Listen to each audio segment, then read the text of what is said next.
Mesdames et messieurs, bonjour et bienvenue dans cette nouvelle édition de votre journal de 15 heures. Voici les principaux titres.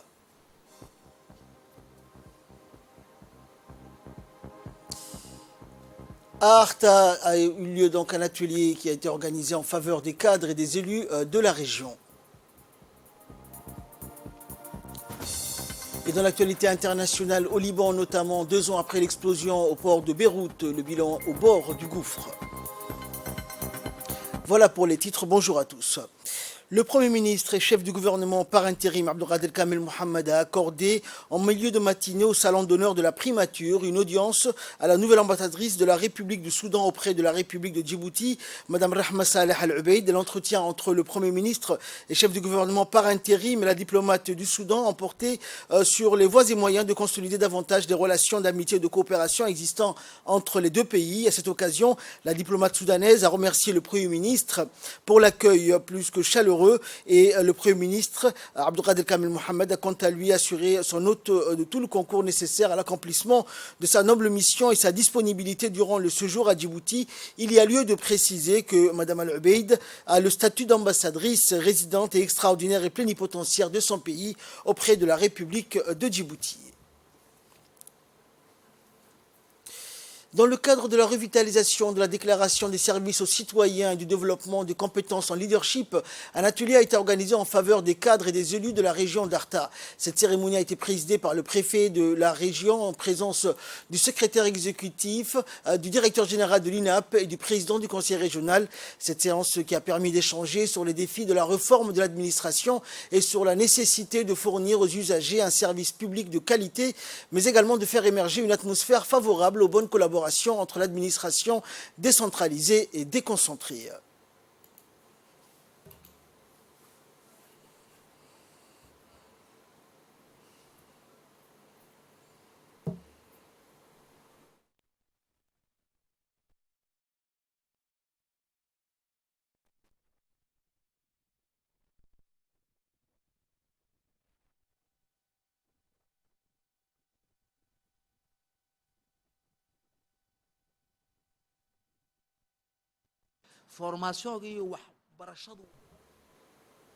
Écoutons pour plus de précisions concernant cet atelier les propos du secrétaire général du ministère délégué à la décentralisation. La réforme de l'administration entreprise par le gouvernement pour accroître la performance de l'administration vise aussi bien l'administration centrale que l'administration territoriale. L'administration territoriale composée des services déconcentrés de l'État et des services décentralisés. Les agents publics sont tenus d'adopter collectivement, dans la pratique, un comportement adapté pour servir l'intérêt général. Cela revient à observer un corpus de règles basées sur 3 principes fondamentaux, à savoir la probité, l'impartialité et l'efficacité. La transgression de ces règles est susceptible de sanctions de l'administration. Les usagers doivent bénéficier d'une administration publique performante à même de rendre un service public de qualité et efficace.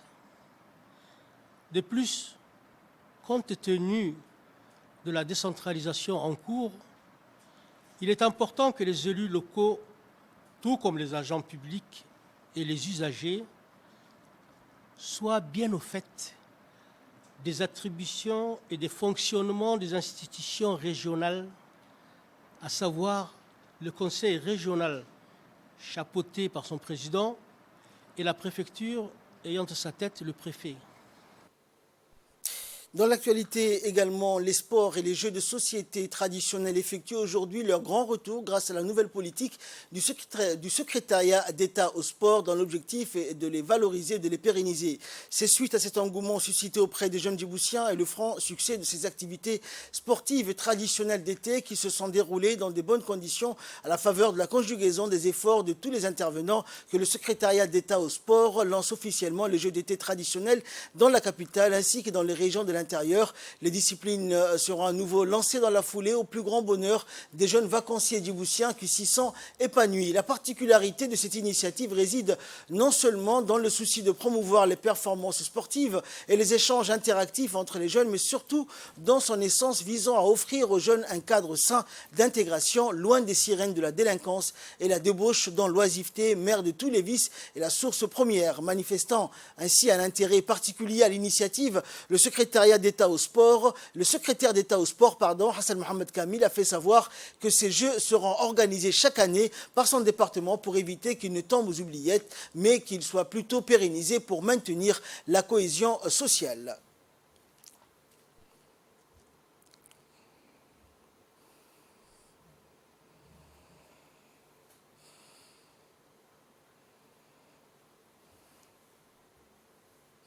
Et pour plus de précisions concernant ces Jeux d'été, avec moi aujourd'hui sur ce plateau, M. Hussein Mohamed Ali, directeur de l'école 4 de Tadjoura 4.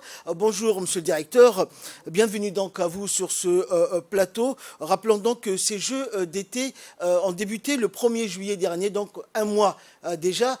Où en sommes-nous aujourd'hui? Quel est le bilan? Bien, aujourd'hui, d'abord, j'aimerais remercier la RTD de nous avoir offert cette opportunité, moi et les publics qui nous suivent.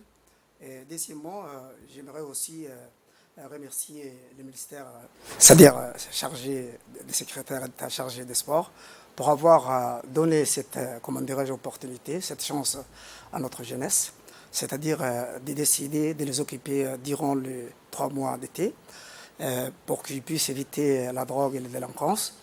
Donc, depuis un mois maintenant, presque un mois, nous sommes maintenant vers la période de la quart de finale. Donc, ce qui fait que Randa a accueilli le plus de clubs. C'est-à-dire que nous avons eu 4 clubs de la capitale, c'est-à-dire Minim et Kadé, c'est-à-dire de 2 quartiers, Arhiba et Nguila, qui ont choisi de quitter la capitale. Et puis, les grands clubs de Tadjoura aussi, Minim et Kadé, donc ceux de Randa aussi. Donc, ce qui fait que nous regroupons le plus grand nombre de jeunes qui sont venus pour s'affronter dans ce jeu. Donc, pardon de vous interrompre, nous savons que ces Jeux comportent les compétitions, les disciplines traditionnelles, comme le sport, l'athlétisme, mais il y a des nouveautés cette année. Justement, c'est là où je voudrais en venir. C'est-à-dire la particularité, c'est-à-dire de ces activités.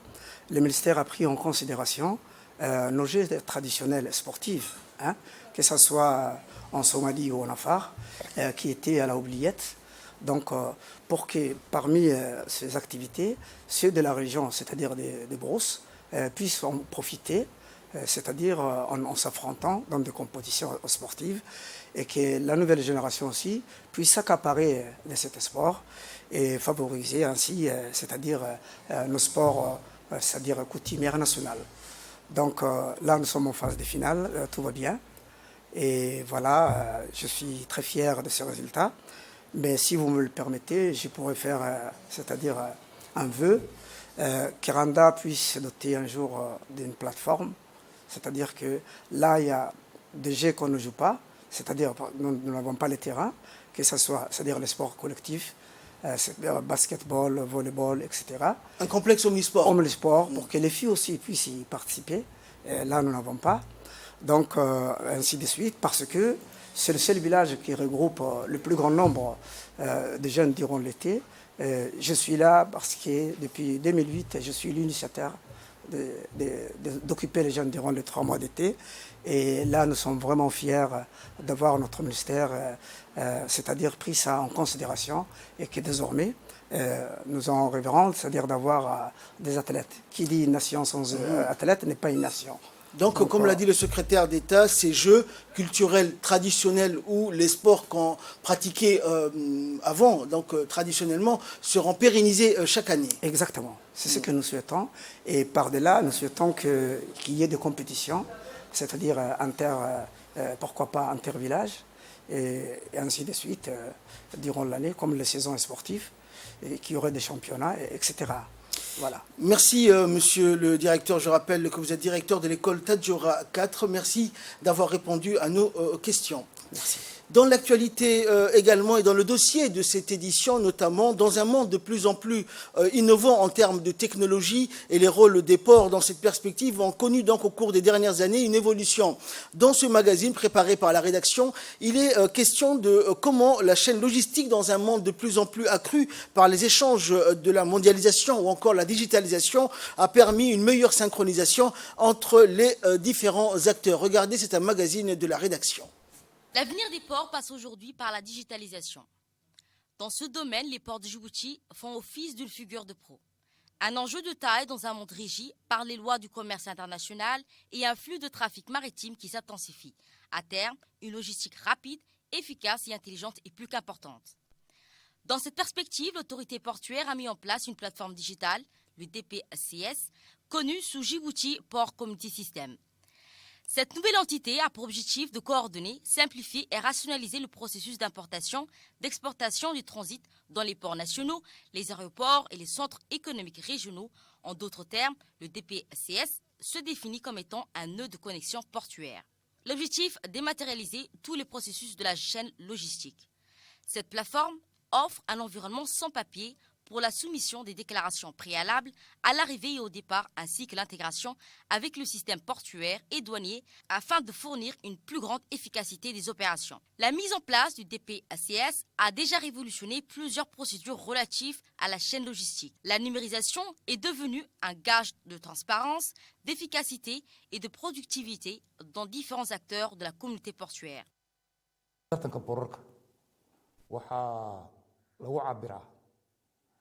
sida maaha degdega ah oo qura oo looga dejiyo markabka.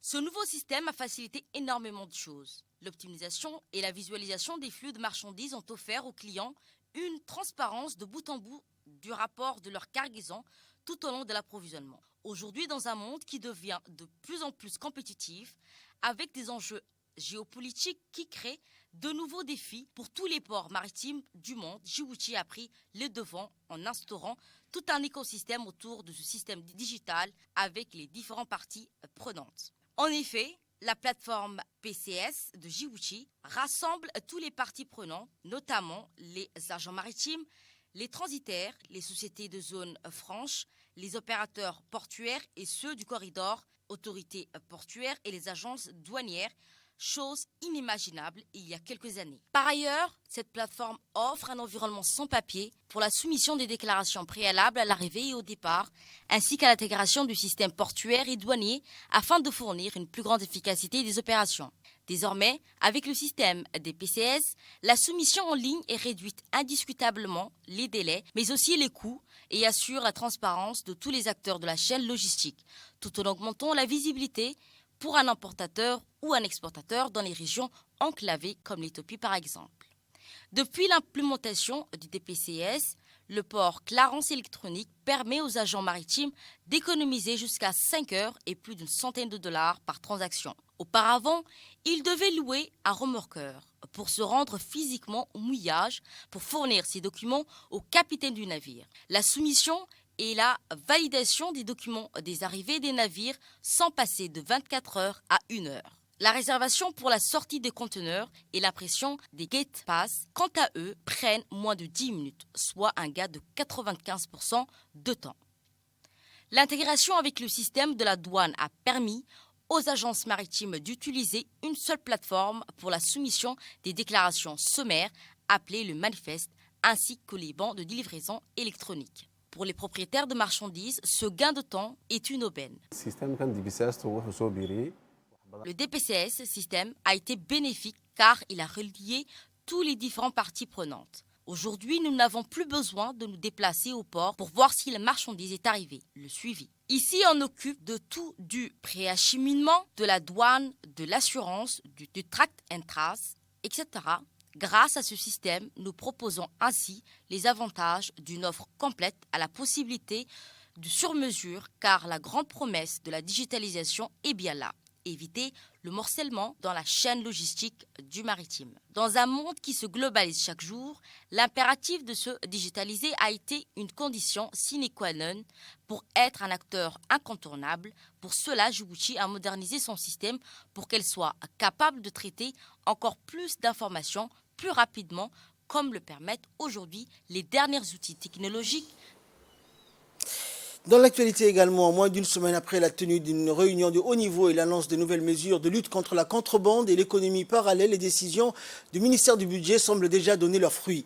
Dès le lendemain de cette réunion interministérielle, d'importants coups de filet ont permis aux dirigeants douaniers et vaillants soldats de mettre la main sur de nombreuses cargaisons de produits non estampillés. En effet, parmi les toutes dernières prises figure celle d'hier, mercredi, quand les douaniers de la région d'Arta et les gendarmes de la brigade de Cheikh Moussa de la commune de Balbala ont réussi à interpeller une importante marchandise issue donc des importations anarchiques et illicites du CAT. Il s'agit de plus de 40 colis contenant chacune 100 paquets saisis dans le secteur des Agadir, situé à quelques 5 km du sud-ouest de la commune de Balbala.